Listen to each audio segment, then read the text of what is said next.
তো গাইস, আজকে আমি শেয়ার করব একটি দুঃখজনক ঘটনা যা প্রত্যেকটি ছেলের সাথেই ঘটে।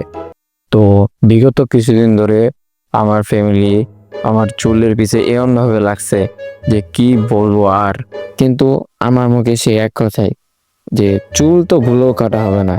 কিন্তু যখন আমার বাপে আমাকে প্রদান দিল, মানে তিনি আমাকে মানুষের বাচ্চা বলে গণ্য করতেছিল না।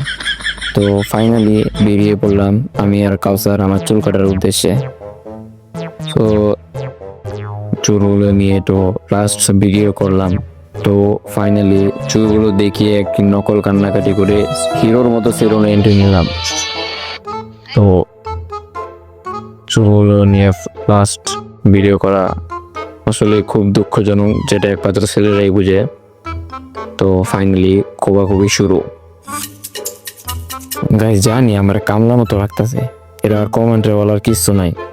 তো কালচারে মনে করেন পুরা ফুল বিনোদনে আছে, কারণ আমার চুলগুলো কাটবো, সে আমার চুল নিয়ে মানে ওর চুল নিয়ে একটু ভাব দেখাইবো আমার সামনে, তাই আর কি।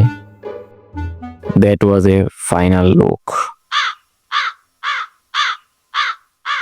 যারা যারা এই সমস্যাটায় আছেন সেটার কষ্ট শুধু আমরা ছেলেরাই বুঝতে পারবো।